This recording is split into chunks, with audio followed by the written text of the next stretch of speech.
Hello and welcome to episode 16, or is it 35, of PhotoKitchen. I am your humble host, MD Welch, and on today's menu we have a very interesting item. We have the 16 to 35 T 3.1 Cinema Zoom lens by Sony, and that is certainly a mouthful. It is also a lens that, while being very powerful and also very unique in the industry, is not often talked about, and we're going to get into that a little bit later on. But this is a beast of a lens, as you can see here. It's also a beast when it comes to weight, it's a beast when it comes to features, and of course it's going to be a beast when it comes to price. And we'll talk about price and why it is the way that it is a little bit later on. But let's first talk about the features, because there's a lot here, and a lot of it is unique, not only to Sony, but actually to the industry as a whole. So as you could probably guess from my introduction, this is a 16 to 35 millimeter zoom lens. It is designed for full frame sensors or full size sensors, but it can be used on crop sensors as well. But because it's made by Sony, it is an E-mount only, so you're not going to be able to use this on other camera systems. I'm sure there are converters out there that you could put on this lens to run them on other systems, but I'm not too sure that all the unique features of this lens are going to translate to those other systems. If that is the case, let me know in the comments section down below, but I think this is going to be a Sony-only product for Sony shooters. Now, this is also a T 3.1 lens, and this is the first unique feature, at least as far as Sony is concerned, because the best that I can tell, or that I've researched, I can't find another lens that Sony's ever made that's rated at T-stops versus f-stops. Now, if you're not too sure what a T-stop is or an f-stop is, it's pretty simple. T-stops are just a transmission stop, or transmission of light through the lens. So this is just rating the overall light coming into the lens. And the idea is that if you set this lens to say 5.6, and then you take this lens off and you put another lens that's rated at T-stops at T 5.6, that you shouldn't see your exposure change. I don't know how accurate that actually is, because that's supposed to be the same thing as ISO, and I know that's not true, as many of you are probably aware of, as those things switch a lot from camera system to or even camera bodies. So I'm not too sure about the T-stops, but that is the logic. And fun fact, the T 3.1 translates into f 2.8. In fact, when you put this on a Sony camera, whether it's one of the cinema lineups, say like an FX3 or an FX30, or on an A7, it will say f 2.8 when you open the aperture all the way up. So not even Sony is recognizing this lens. That's how unique that it is. So that essentially means that this is a 16 to 35 2.8 G Master lens inside of a cinema body. And because this lens is about 4 years old, I'm not too sure if that is the optical quality of a Series 1 G Master 16 to 35 or a Series 2 G Master 16 to 35.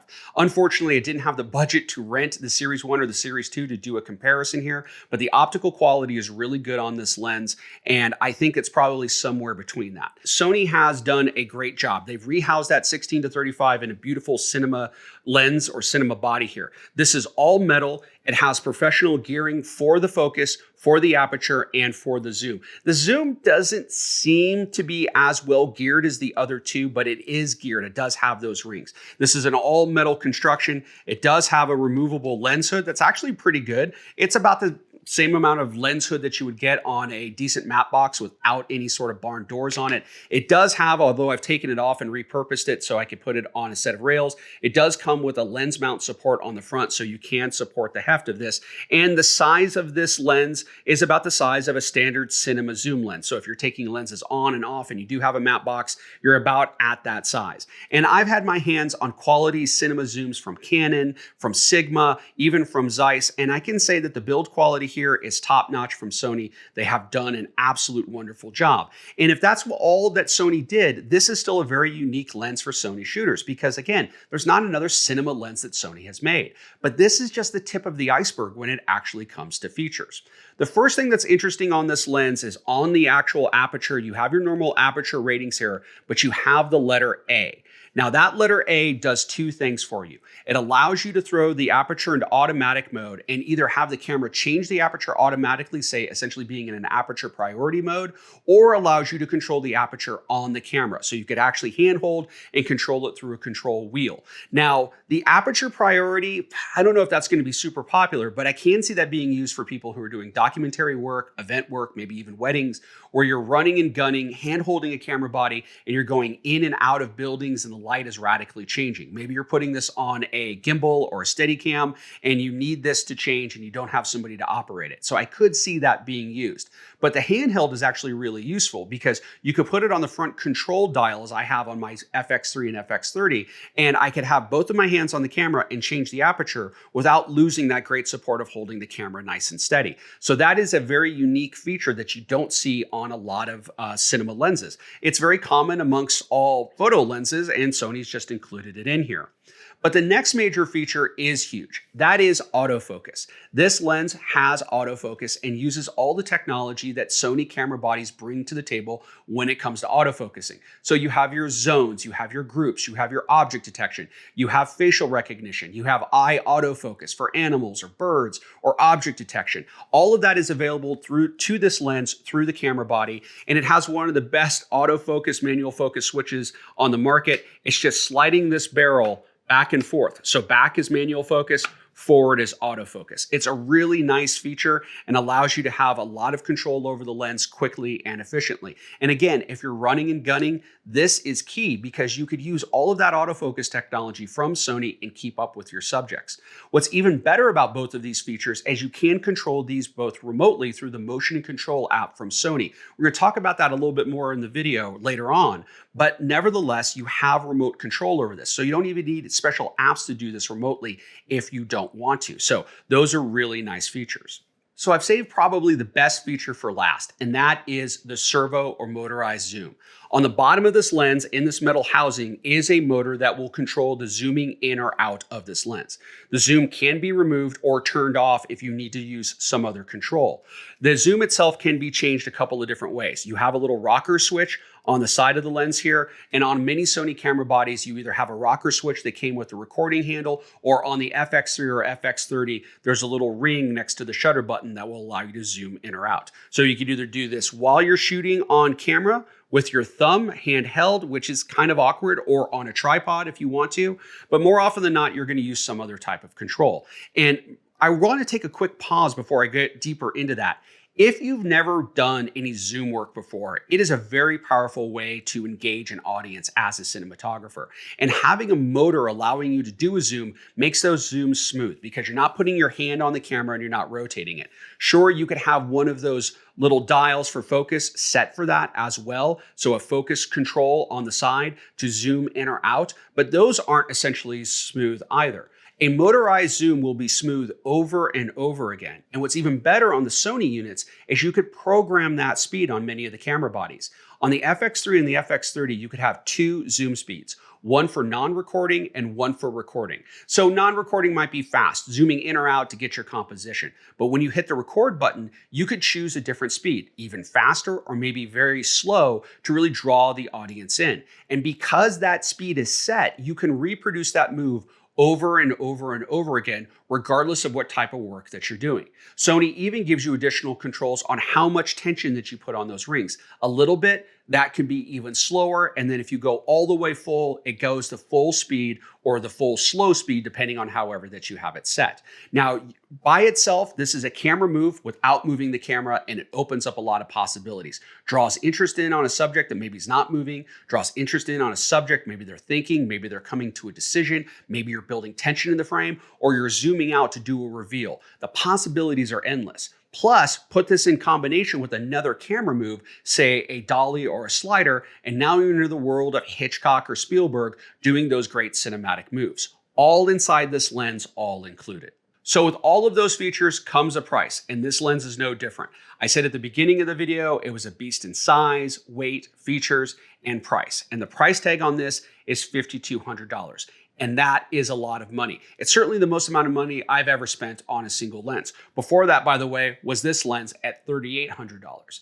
Now, before you kind of go, well, that's a lot of money, keep in mind what is available out there. Sure, for about $5,000, you could go out and buy a suitcase of affordable, budget-friendly prime lenses that will probably shoot T2.0 and give you great results. They're geared, they're ready to go, but you need additional stuff to run those if you need to pull focus or do anything like that.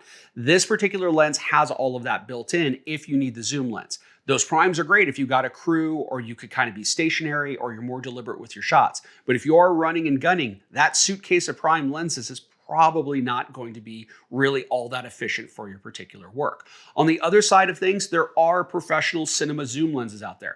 A good example of that is the Sigma 18-35T 2.0. Sigma makes amazing lenses, and I'm sure that lens is an absolute glorious optical beast itself. But at $4,000, all of that is manual control. And again, not a big deal, but you're going to need additional gear and maybe additional people to operate that lens on set. And certainly if you're running and gunning, doing documentary work, that's not a lens that you want to look at. Now, I've looked at some Canon lenses out there because Canon seems to be the only other company that's offering anything close to this. And they do have some servo operated cinema zoom lenses. They are rated at T-stops. I saw T 4.1, 70-200. That looks like an amazing lens. But those lenses look like they're more set up for documentary or news gathering. They're not truly cinema lenses. There's features on those lenses or features not on those lenses that are on the Sony. For example, every single thing that I just raved about that Sony has that's automatic or motorized, you can turn off. If you want a more realistic cinema lens experience, or you have already that amount of gear, or you want to have professionals run that and you have those remote motors and those monitors set up, Sony's there for you. For the aperture, you have the D-click, and I could D-click the aperture and now I have smooth aperture control. That manual autofocus, I could go into manual focus, and unlike a lot of other lenses, this is not by wire. This has hard stops on the focus, so it has a true focus experience when it comes to working with this particular lens. That is very unique, and it has all the markings here. For the zoom, as I mentioned before, you could pull this motor and run this without the motor, or just turn the motor off and then be able to have manual control over the motor and again, have that experience. That makes this lens unique. It is a unicorn. Yeah, there are some similar things again from Canon, maybe some other companies out there, but nobody's thought of a lens like this, and Sony's really the first company. And the question is does it really amount to anything for you? Now, before you pass judgment, let me give you one additional thing. With the new motion and control app from Sony, you can control a lot of these features of this lens remotely at no additional cost. Motion and Control was not a great app, but Sony's really refined it. And now if you have an iPad, you could even monitor multiple cameras at a single time, which is great. If you don't have that additional gear, you don't want to pay for transmitters, you don't need real-time work going on, that app does a great job. So I can control the aperture from that app, I could control focus from that app, I could zoom in or out. I've set this lens up on a camera, put it into a middle of a room, and just left it running by itself and been in the back of the room operating another camera while zooming in or out with this particular lens on that second camera all by myself. Involves a little bit of trickery to be sure, and it would be better if I had a second person, but that second person could be running an app at no additional charge. Also, the ability to rack focus on this or do a focus pull. I could do that on the app. I could also do it on the back of the touchscreen. So there's a lot of features to be found here on this particular lens. And even if you buy this lens early on in your career and you start to outgrow those features, and again, you start to get a crew, you start to get camera assistants that are going to do this type of work, this lens grows with you. So as you can tell, I love this lens, and it does have a lot of powerful features. But why is no one talking about it? And I know that no one's talking about it because this is going to be in the top 10 YouTube videos when I release this, because there's not 11. Hardly anybody talked about this lens after it was released. And an important thing to point out is this was announced at the height of the pandemic. It was announced in the third quarter of 2020. It was released in December of 2020. And I think Sony and the world had other things going on. You had supply chain shortages, you had other cameras being announced, and it just didn't make any traction. Also, we were transitioning from that world of where influencers would go to trade shows or go to events, get their hands on cameras, and be able to use those on set and have maybe 15 minutes or half an hour with it. Well, nobody was able to go to those things in 2020. And nobody was really in the mindset of sending this type of gear out to people for remote reviews. Give it to somebody for 3 or 4 days. So this lens essentially fell through the cracks. And that's unfortunate because, as I've said, this is an amazing lens, especially if you're going to use it to its maximum potential or have need for its maximum potential. We really need this lens to gain traction though, as Sony shooters, because we can see that Sony can make an amazing product, maybe better than just about any other camera company out there right now, or maybe it's going to raise the game from other camera companies. I would love to see that 70-200 that Canon has out there for their servo zooms, maybe a 24-105 or something like that. But at the moment, nobody's really talking about this lens, and it scares me because I think that Sony might abandon this. So I don't want to wrap up this video without at least addressing a few downsides to this lens. Obviously, we've already talked about a few. The price is huge, absolutely. I feel like I've been able to at least explain that, but it's still a huge price tag. Also, it is Sony only. So for those of you shooting Canon or Nikon or any other brand, this lens is not for you, unfortunately.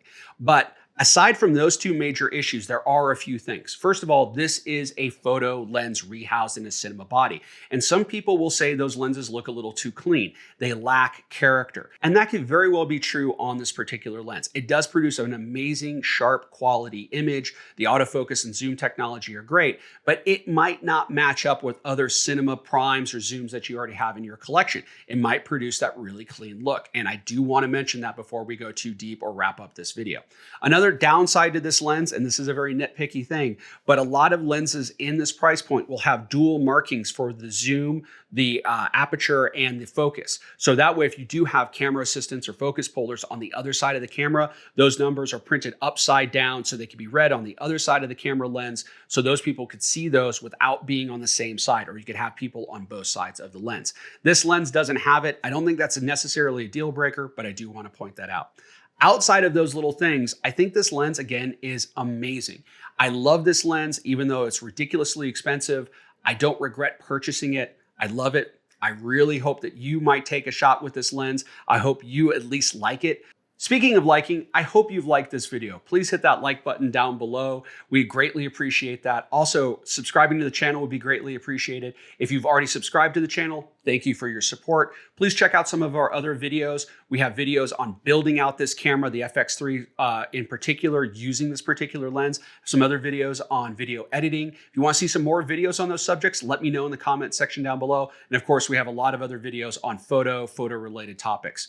Also, if you know anybody who's in the market for a cinema lens, I hope you share this video with them. And until next time, I'm MD Welch, wishing you all the best from PhotoKitchen.